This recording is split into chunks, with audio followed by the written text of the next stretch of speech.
സ്വാഗതം പേജ് 10 സ്റ്റോറീസിലേക്ക്. തമിഴ്നാട്ടിലെ കരൂരിൽ തിരക്കിൽപ്പെട്ട് 41 പേർ മരിച്ച സംഭവത്തിന് ശേഷം ആദ്യ പ്രതികരണവുമായി നടൻ വിജയ് രംഗത്തെത്തിയിരിക്കുകയാണ്. சிஎம் சார், உங்களுக்கு ஏதாவது இந்த பழி வாங்கணும் அப்படின்ற எண்ணம் ஏதாவது இருந்துச்சுன்னா என்ன வேணாலும் பண்ணுங்க. அவங்க மேலே கை வைக்காதீங்க. நான் ஒன்று வீட்டில் இருப்பேன், இல்லை நான் ஆஃபீஸில் இருப்பேன். என்ன வேணாலும் செய்யுங்க. ചീഫ് മിനിസ്റ്റർ സാർ, നിങ്ങൾക്ക് പക പോക്കാനുള്ള പദ്ധതികൾ ഉണ്ടെങ്കിൽ എന്നെ എന്തും ചെയ്തോളൂ. ഞാൻ വീട്ടിലോ ഓഫീസിലോ കാണും. മുഖ്യമന്ത്രി MK സ്റ്റാലിനെ സിനിമ സ്റ്റൈലിൽ വെല്ലുവിളിക്കുകയാണ് വിജയ്. അതായത് ഖേദപ്രകടനത്തിലും രാഷ്ട്രീയ ആരോപണം ഉന്നയിക്കുകയാണ് വിജയ് എന്ന് പറയാം. മുഖ്യമന്ത്രി MK സ്റ്റാലിൻ ഈ വിഷയത്തിൽ ഇതുവരെ വിജയ്ക്കെതിരെ ഒരു ആരോപണവും ഉന്നയിച്ചിട്ടില്ല. ഒരു നേതാവും തങ്ങളുടെ അണികൾ അപകടത്തിൽപ്പെടാൻ ആഗ്രഹിക്കുന്നില്ല എന്നാണ് സ്റ്റാലിൻ ഇക്കാര്യത്തിൽ പ്രതികരിച്ചിട്ടുള്ളത്. അപ്പോഴാണ് വിജയ് ആരോപണവുമായി രംഗത്ത് വരുന്നത് എന്നതാണ് ഇതിലെ പ്രത്യേകത. കരൂർ ദുരന്തത്തിന് ശേഷം BJPക്ക് വിജയ് നല്ല പിള്ളയായി മാറിയിരിക്കുന്നു എന്ന ഒരു സാഹചര്യം കൂടി വിജയുടെ ഇപ്പോഴത്തെ ഈ ഖേദപ്രകടനത്തിനിടയിലെ രാഷ്ട്രീയ പ്രതികരണത്തിൽ നമുക്ക് ചേർത്ത് വായിക്കാവുന്ന കാര്യമാണ്. അതേസമയം കഴിഞ്ഞ ദിവസം മുഖ്യമന്ത്രി MK സ്റ്റാലിൻ നടത്തിയ പക്വതയോടെയുള്ള പ്രതികരണവും ഈ സാഹചര്യത്തിൽ ഓർത്തെടുക്കേണ്ടത് രാഷ്ട്രീയമായ ഈ സാഹചര്യത്തെ വിലയിരുത്താൻ നമ്മളെ സഹായിക്കും. ഇതെല്ലാം പരിശോധിക്കാനാണ് ഈ വീഡിയോ. ആദ്യം എന്താണ് വിജയ് പ്രതികരണത്തിലൂടെ പറയാൻ ശ്രമിച്ചത് എന്ന് നോക്കാം. ഇത്രയേറെ വേദന ഒരിക്കലും അനുഭവിച്ചിട്ടില്ല. മനസ്സിൽ വേദന മാത്രമാണ് ഉള്ളത്. സത്യം പുറത്തു വരും. തന്നോടുള്ള സ്നേഹം കൊണ്ടാണ് ആളുകൾ കാണാനെത്തിയത്. ആ സ്നേഹത്തിന് നന്ദിയുണ്ട്. എന്നാൽ സംഭവിക്കാൻ പാടില്ലാത്തതാണ് സംഭവിച്ചത്.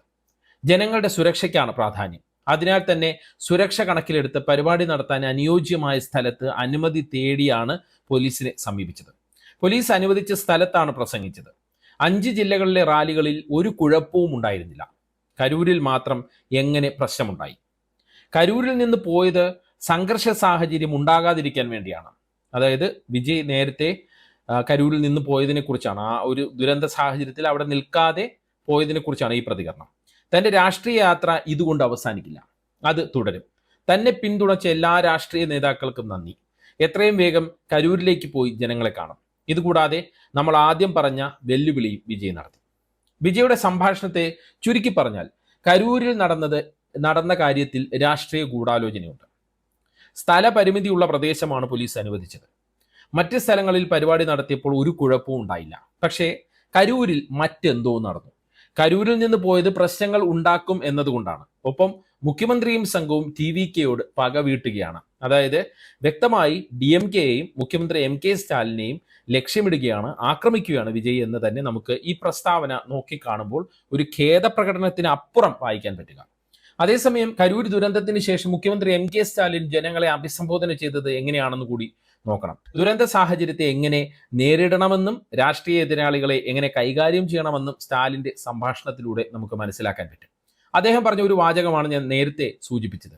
ഒരു രാഷ്ട്രീയ നേതാവും തൻ്റെ അനുയായികളും സാധാരണ മനുഷ്യരും മരണപ്പെടുന്നത് ഒരിക്കലും ആഗ്രഹിക്കുന്ന കാര്യമല്ല എന്നാണ് അദ്ദേഹം പറഞ്ഞത്. പല തലങ്ങളിൽ വ്യാഖ്യാനിക്കാവുന്ന വിശാല അർത്ഥമുള്ള ഒരു വാചകമാണിത്. ഒന്ന്, അദ്ദേഹം കരൂരിലെ ദുരന്തത്തെ ഒരു രാഷ്ട്രീയ സുവർണ അവസരമായി എടുക്കാൻ ഉദ്ദേശിക്കുന്നില്ല.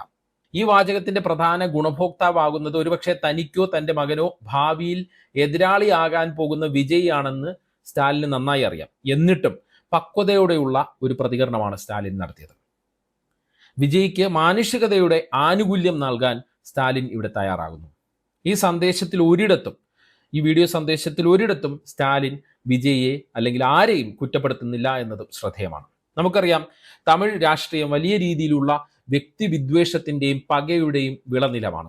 കരുണാനിധിയുടെ കാലത്തും ജയലളിതയുടെ കാലത്തുമെല്ലാം നമ്മളത് കണ്ടതാണ്. കരുണാനിധി എന്ന വൃദ്ധനെ പാതിരാത്രി അറസ്റ്റ് ചെയ്ത് കൊണ്ടുപോകുന്ന ദൃശ്യങ്ങൾ ഇപ്പോഴും ഈ പഴയ രാഷ്ട്രീയ പ്രവർത്തകരുടെ മനസ്സിലുണ്ടാകും. അതുവരെ കാര്യങ്ങൾ എത്തിയിട്ടുണ്ട്. അതിനു മുമ്പ് ജയലളിതയെ നിയമസഭയിൽ വെച്ച് അപമാനിക്കുന്ന രീതിയിലേക്ക് കാര്യങ്ങൾ മാറിയിരുന്നു. അങ്ങനെയുള്ള ദ്രാവിഡ രാഷ്ട്രീയ ചൂടിൽ വളർന്നു വന്ന നേതാവാണ് MK സ്റ്റാലിൻ. എന്നിട്ടും ഇപ്പോഴത്തെ ഒരു കരൂരിലെ ദുരന്തത്തെ ആ രീതിയിലേക്ക് കൊണ്ടുപോകാൻ സ്റ്റാലിൻ തുനിഞ്ഞില്ല. ദുരന്തത്തിന് പിന്നാലെ വിജയെ അറസ്റ്റ് ചെയ്യാൻ വേണമെങ്കിൽ അദ്ദേഹത്തിന് നീക്കം നടത്താമായിരുന്നു. മാരകമായ വകുപ്പുകൾ വിജയ്ക്കെതിരെ പ്രയോഗിക്കാനും സ്റ്റാലിന് കഴിയുമായിരുന്നു. അതാണ് സാഹചര്യം. അടുത്തു വരുന്ന നിയമസഭാ തെരഞ്ഞെടുപ്പിൽ ശ്രദ്ധ കേന്ദ്രീകരിക്കാൻ വിജയ്ക്ക് കഴിയാതെ അയാളെ നിയമവഴിയിൽ കുരുക്കാനും സ്റ്റാലിന് കഴിയുമായിരുന്നു. പക്ഷേ അതൊന്നും സ്റ്റാലിൻ ഈ വീഡിയോ എടുക്കുന്നത് വരെ ചെയ്തിട്ടില്ല. അതായത് രാഷ്ട്രീയ പക്വതയില്ലാത്ത നടപടിയിലേക്ക് സ്റ്റാലിൻ പോയിട്ടില്ല. അതിന് കാരണം അറസ്റ്റ് നടപടി വിജയ്ക്ക് ഉണ്ടാക്കി കൊടുക്കാവുന്ന രാഷ്ട്രീയ മൈലേജിനെ കുറിച്ച് ഒരുപക്ഷെ സ്റ്റാലിന് അറിവുള്ളത് കൊണ്ടാകാം. അപ്പോഴും സ്റ്റാലിൻ്റെ നേരത്തെ പറഞ്ഞ പ്രസ്താവനയെ വേറൊരു രൂപത്തിൽ നോക്കിക്കാണുന്ന രാഷ്ട്രീയ നിരീക്ഷകരുണ്ട്. ഒരു രാഷ്ട്രീയ നേതാവും തന്നെ അനുയായികളും സാധാരണ മനുഷ്യരും മരണപ്പെടുന്നത് ഒരിക്കലും ആഗ്രഹിക്കുന്ന കാര്യമല്ല എന്ന സ്റ്റാലിൻ്റെ പ്രസ്താവന അർത്ഥമാക്കുന്നത് വിജയ് രാഷ്ട്രീയ നേതാവ് അല്ല എന്നുകൂടിയാണ് എന്നാണ് ചിലർ വിലയിരുത്തുന്നത്. അത് രാഷ്ട്രീയത്തെ സൂക്ഷ്മമായി വിലയിരുത്തുന്നവർ, സ്റ്റാലിനെ നന്നായി അറിയാവുന്നവർ, സ്റ്റാലിൻ്റെ രാഷ്ട്രീയത്തെ കൃത്യമായി വിലയിരുത്തുന്നവർ പറയുന്ന ഒരു വിലയിരുത്തലാണ്. അപ്പോഴും വിജയ് ഖേദപ്രകടനത്തിലൂടെ നടത്തിയ രാഷ്ട്രീയ വെല്ലുവിളി മോശമായി പോയി എന്നുള്ള ഒരു അഭിപ്രായമാണ് തമിഴ്നാട്ടിൽ പൊതുവെ ഉയരുന്നത്.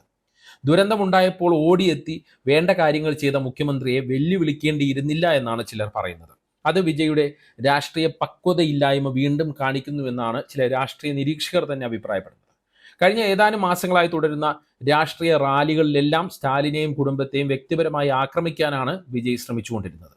CM സാർ, സ്റ്റാലിൻ അങ്കിൾ എന്നൊക്കെ പരിഹാസപൂർവ്വം വിളിച്ചുകൊണ്ട് വ്യക്തി അധിക്ഷേപത്തിനുള്ള വേദികളാക്കി അദ്ദേഹം തൻ്റെ പ്രസംഗങ്ങളെ മാറ്റി വിജയ്. അതേ രീതിയിൽ തന്നെ കരൂരിലെ വലിയ ദുരന്തത്തിന് ശേഷവും വിജയ് പ്രസ്താവന നടത്തുന്നു എന്നുള്ളതാണ് നമ്മുടെ ഇന്നത്തെ ഒരു ഖേദപ്രകടനത്തിലൂടെ മനസ്സിലാക്കാൻ പറ്റുന്നത്. അതുമാത്രമല്ല, വിജയുടെ കഴിഞ്ഞ കുറച്ച് നാളത്തെ നീക്കങ്ങൾക്ക് പിന്നിൽ BJP ഉണ്ടെന്നുള്ള ഒരു ആരോപണം ശക്തമാണ്. അത് കൂടുതൽ ശക്തമാക്കിക്കൊണ്ട് കരൂർ ദുരന്തത്തിന് ശേഷം BJP വിജയെ ചേർത്ത് പിടിക്കുന്നത് നമുക്ക് കാണാം. വിജയെ കുറ്റം പറയാതെ സർക്കാരിനെ കുറ്റം പറയാനാണ് BJP അധ്യക്ഷൻ നയനാൻ നാഗേന്ദ്രനും മുതിർന്ന നേതാവ് തമിഴിസൈ സൗന്ദരരാജനും അണ്ണാമലയും ഒക്കെ ശ്രമിച്ചത്. പക്ഷേ നേരത്തെ ഇതായിരുന്നില്ല സ്ഥിതി. BJPയുമായി പരസ്യമായ ഒരു ഏറ്റുമുട്ടലിലേക്ക് തന്നെ വിജയ് ആദ്യഘട്ടത്തിൽ പോയിരുന്നു. അവിടെ നിന്നാണ് വിജയിയോട് BJP സോഫ്റ്റ് കാണിക്കുന്ന രീതിയിലേക്ക് കാര്യങ്ങൾ എത്തിയിരിക്കുന്നത്. മാത്രമല്ല, മുതിർന്ന RSS നേതാക്കൾ പ്രകാശം വരട്ടെ എന്ന ക്യാമ്പയിന് മുന്നേ ആ ഒരു റാലി നടത്തിയപ്പോഴാണ് ഈ കരൂരിൽ ദുരന്തമുണ്ടായത്. അതിൻ്റെ ആ ക്യാമ്പയിൻ്റെ പേര് പ്രകാശം വരട്ടെ എന്നാണ്. ആ ക്യാമ്പയിന് മുന്നേ വിജയെ സന്ദർശിച്ചതായും വിവരമുണ്ട്. BJPയുടെ തമിഴ്നാട്ടിലെ ലക്ഷ്യം MK സ്റ്റാലിനാണ്. സ്റ്റാലിനെ താഴെ ഇറക്കിയാൽ മാത്രമേ തമിഴ് രാഷ്ട്രീയത്തിൽ എന്തെങ്കിലും ചെയ്യാൻ പറ്റുകയുള്ളൂ എന്ന് BJP വിലയിരുത്തിയിട്ടുണ്ട്. നിലവിലെ സാഹചര്യത്തിൽ അണ്ണാ DMK BJP സഖ്യത്തിന് അതിന് കഴിയില്ല. ശക്തമായ ഗ്രൗണ്ട് റൂട്ടും സംഘടനാ ശേഷിയുമുള്ള DMK താഴെ ഇറക്കാൻ നിലവിലെ സംഘടനാ സംവിധാനം കൊണ്ട് BJPക്കോ പലതായി വിഭജിച്ച് നിൽക്കുന്ന അണ്ണാ DMKക്കോ അതിൻ്റെ ഘടകങ്ങൾക്കോ കഴിയില്ല. വിജയ് കൂടെ വന്നാൽ സ്റ്റാലിനെ താഴെ ഇറക്കാമെന്നും ഉദയനിധി സ്റ്റാലിൻ്റെ മുഖ്യമന്ത്രി കസേരയിലേക്കുള്ള വഴിയെ തടസ്സപ്പെടുത്താമെന്നും BJP ബുദ്ധി കേന്ദ്രങ്ങൾ വിചാരിക്കുന്നുണ്ട്. ആരാധകരോടും സാധാരണക്കാരോടും നേരിട്ട് കണക്ട് ചെയ്യുന്ന വ്യക്തിപ്രഭാവം സിനിമാ റോളുകളിലൂടെ വിജയ് നേടിയെടുത്തിട്ടുണ്ട്. രാഷ്ട്രീയത്തിലെ അദ്ദേഹത്തിൻ്റെ ഏറ്റവും വലിയ നിക്ഷേപം അത് തന്നെയാണ്. വിജയുടെ റാലികളിൽ വരുന്ന ചെറുപ്പക്കാരുടെ എണ്ണവും നമ്മൾ ശ്രദ്ധിക്കണം. ചെറുപ്പക്കാരാണ് അടുത്ത നിയമസഭാ തെരഞ്ഞെടുപ്പിൽ വോട്ട് ചെയ്യാൻ പോകുന്നവർ, അല്ലെങ്കിൽ 5-6 വർഷത്തിന് ശേഷം വോട്ട് ചെയ്യാൻ പോകുന്നവർ. അവരുടെ പ്രശ്നങ്ങളെ അഡ്രസ്സ് ചെയ്യാനും അവർക്കൊപ്പം വൈകാരികമായി നിൽക്കാനും വിജയ്ക്ക് കഴിഞ്ഞാൽ തമിഴ്നാട്ടിലെ ദ്രാവിഡ രാഷ്ട്രീയത്തിന് അന്ത്യം വരുത്താം എന്നാണ് BJP കണക്കുകൂട്ടുന്നത്. ആദ്യഘട്ടത്തിൽ വിജയ്ക്ക് മുഖ്യമന്ത്രി കസേര നൽകുന്നതിൽ BJPക്ക് ബുദ്ധിമുട്ടില്ല. പിന്നീട് ആ പാർട്ടി അങ്ങ് വിഴുങ്ങിയാൽ മതിയല്ലോ എന്നുള്ള ഒരു മഹാരാഷ്ട്ര തന്ത്രം തന്നെയാണ് BJP തമിഴ്നാട്ടിലും ആലോചിച്ച് ഉറപ്പിച്ചിരിക്കുന്നത്. അതിനുള്ള കരുവായി വിജയ് മാറുമോ എന്നാണ് ഇനി നമ്മൾ അറിയേണ്ടത്. എന്തായാലും കരൂർ ദുരന്തം വിജയ്ക്ക് വലിയ രാഷ്ട്രീയ തിരിച്ചടിയായിട്ടുണ്ട്.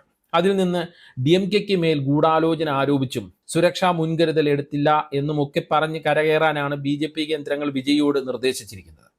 ഇതിൻ്റെ ഭാഗമായി വേണം വിജയുടെ സ്റ്റാലിനെതിരായ വെല്ലുവിളി അല്ലെങ്കിൽ ആരോപണങ്ങളെ നോക്കിക്കാണാൻ. പക്ഷേ വിജയുടെ ഈ നീക്കം തിരിച്ചടിയാകാനുള്ള സാധ്യതയാണ് രാഷ്ട്രീയ നിരീക്ഷകർ നോക്കിക്കാണുന്നത്. തമിഴ്നാടിൻ്റെ മനസ്സറിയുന്ന രാഷ്ട്രീയ നിരീക്ഷകർ നോക്കിക്കാണുന്നത്. വിജയ്ക്ക് പക്വതയില്ല എന്നുള്ള ആരോപണം കൂടുതൽ ശക്തമാകും. വിജയ്ക്കെതിരെ DMK നേരിട്ട് ഇറങ്ങാനും സാധ്യതയുണ്ട്. ഇതെല്ലാം കരൂർ ദുരന്തത്തിൻ്റെ സാഹചര്യത്തിൽ വിജയുടെ TVK പാർട്ടിക്ക് കനത്ത തിരിച്ചടി മാത്രമേ സമ്മാനിക്കൂ. എന്താണ് ഈ വിഷയത്തിൽ നിങ്ങളുടെ അഭിപ്രായം? കമൻറ്റ് ചെയ്യുക. പേജ് 10 സ്റ്റോറീസിലെ വീഡിയോകൾ വാട്സപ്പിൽ കിട്ടാൻ കമൻറ്റ് ബോക്സിലുള്ള ലിങ്കുകൾ ക്ലിക്ക് ചെയ്യുക. വാട്സപ്പ് ചാനലിലോ ഗ്രൂപ്പിലോ അതിലൂടെ നമുക്ക് അംഗമാകാൻ പറ്റും. നന്ദി, നമസ്കാരം.